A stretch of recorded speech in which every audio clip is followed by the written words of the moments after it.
you can say you can see the how much area is within the state of Odisha.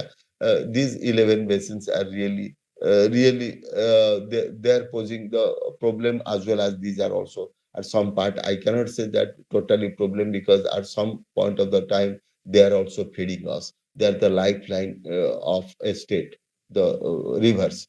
Yes, in corresponding to the flood risk is there, but in other time these are the lifeline for the state. So these This surface CA, water resource. this Hello. CA means covered area, sir. This average annual flow and this dependable scenario, it is assessed during scenario 2001. These are government figures that maybe those who are doing the research and publications, for them these are useful. And BCM, the a billion cubic meter, these values are there. And basin wise, the own and outside state these values, but these figures are from 2001. These figures are also recommendable while one is doing research and other activities. Okay, about 78% of total annual rainfall occurs during June to September, and balance 22% in the remaining period. These are also collected from the government resources.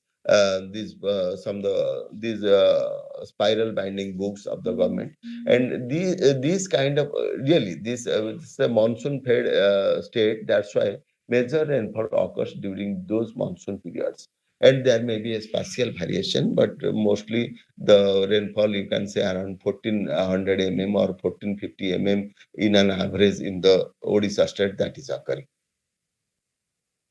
And while corresponding to these flood-prone basins, major basins are there. There Mahanadi, Brahmani, Baitarini, Subarnarekha. These are Subarnarekha that comes from the Jharkhand area and responsible for the flooding of the Baripada area. And Mahanadi that affects Cuttack, Puri, Khordha, Kendrapara, Jagsingpur, Nayagarh, and Baudh districts.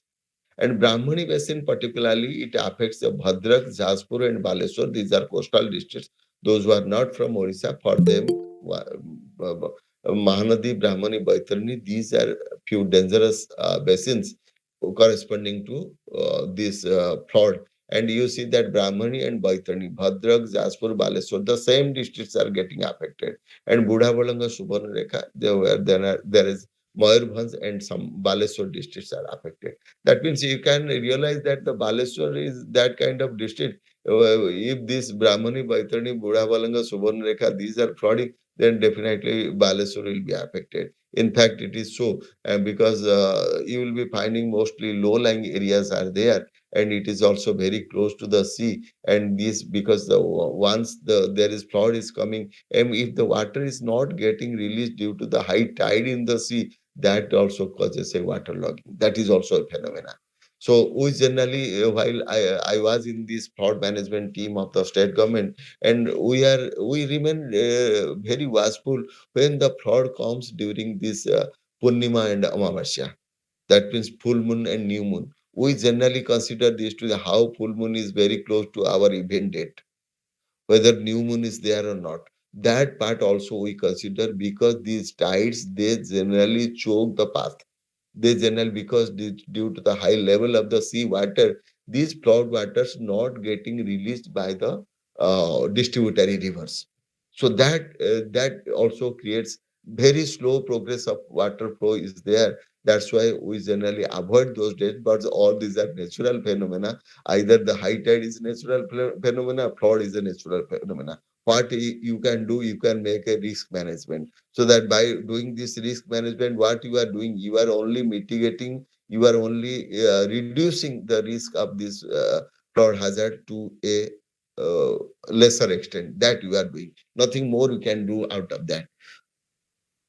So these are some of the fraud management plans in Odisha, because the state of Odisha is very much associated with this kind of natural phenomena. And at present, I can say that Odisha is fighting with flood. Odisha is fighting with the cyclone-related issues. Odisha is fighting now with urban flooding systems. With when telling about flood, these are the phenomena with Odisha is fighting. This flood management, maybe some structures are there, Rengali Dam is there, Hirakud Dam is there. These, yes, other dams are there, Kolab Dam and so many other dams are there. That's why the flood management, if it is manageable, unless otherwise there is very heavy rainfall at a different time, the spatial variation, the intensity of the rainfall, all these things, if that will go in a adverse way, yes, chances are there Odisha may get flood. Because what I have remembered that the flood of 1980, one of the biggest flood, 1982, one of the biggest flood, then 2001, 2003, 2006, 2008, 2011, even up to 2014. And out of them, 1982 flood, 2008 flood was quite heavy to remember. Quite heavy to remember. Because 2008, I have remembered, 2011, I was rightly exposed and I was at the control room. So we know that what kind of these things, this magnitude of those floods and how difficult this to handle sometimes. What we can do, you can manage only. You can manage only the this mitigation. You can reduce this hazard. You can reduce this hazard to a lower extent by only managing. That means how you are operating the gates. If you are associated with a structure, that means there is a storage structure, then how you are managing the gates, how we are releasing the water. That's why I can say out of the 19 floods so far occurred in the Hirakud system, I mean on the Mahanadi systems, only 4 floods has occurred due to the release of Hirakud water. Rest of the floods are occurred due to the downstream releases. How beautiful this thing! That means Hirakus is doing its role because out of these 19 floods we have recorded, and these things, the release of the flood water from the flood occurred due to the release of the dam water, Hirakud dam water, is only 4 times. But the rest of the time, when it is uncontrolled, then we cannot do many things. That means when it is uncontrolled, it is 15 times that case has happened. 15 times the fraud has occurred in the Mahanadi system due to the release of the uncontrolled part of the water. That means downstream of the Hirakud Dam. That also one has to remember.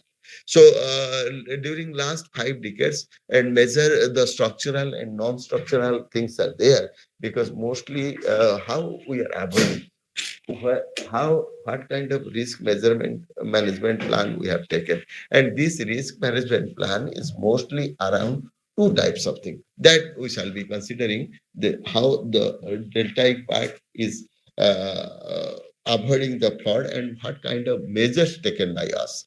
Then let us see what kind of measures and basically how we divide those structures.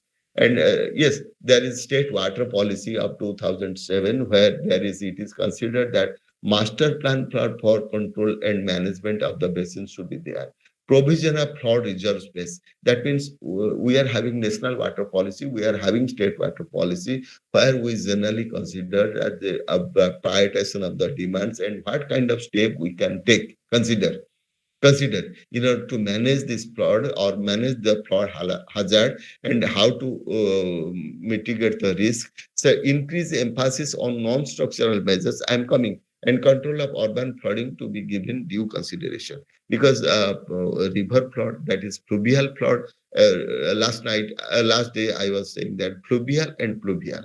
The floods of fluvial, that means river-related flood, pluvial due to rain-related flood in a local pocket. That means the river flood as well as the urban flooding. These two things have to be considered when we are considering the fluvial and fluvial floods. So this long-term solution for flood problem, the construction of reservoir and with adequate flood cushion, because the reservoir is divided into different levels. That means one is MWL, one is FRL, one is MWL, one is DSL. In that way, we divide the parts of the parts of a reservoir. That means the space between MWL and FRL, MWL and FRL is mostly appreciable with the in corresponding to meeting different demands.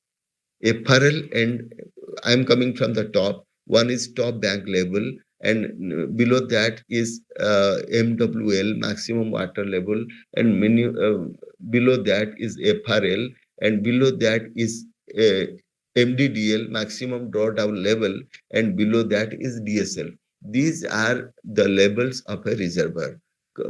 From bottom to top, when I am going, it is DSL, then MDDL, then it is FRL, then it is MWL, then it is TBL, top bank level, top bank level, then maximum water level, then flood reserve level, flood reserve level, then uh, maximum drawdown level, then DSL. These are some of the features.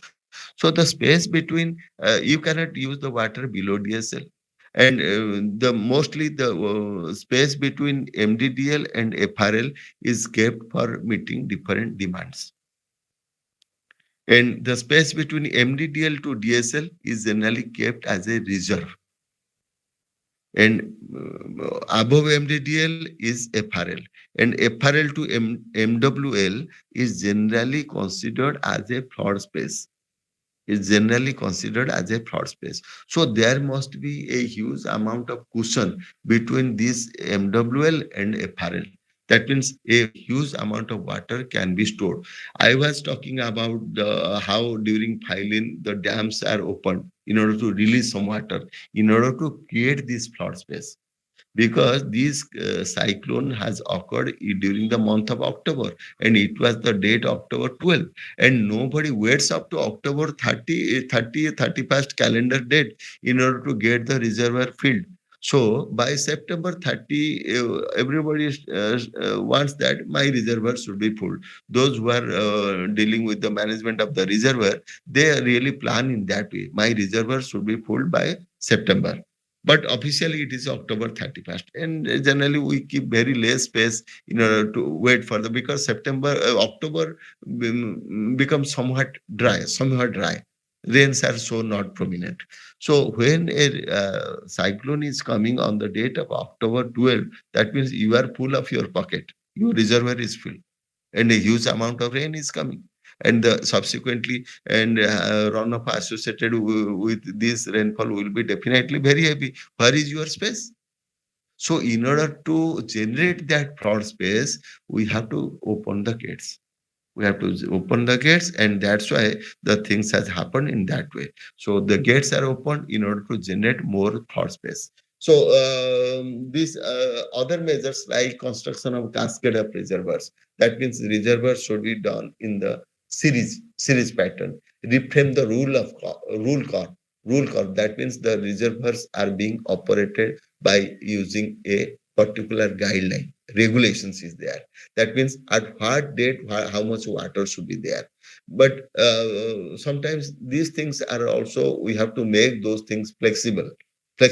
So that's why it is rightly spoken that there should not be any hard rule and the rule curve in order to these can be, this fraud risk management can be associated, because I have to mitigate the fraud, the for your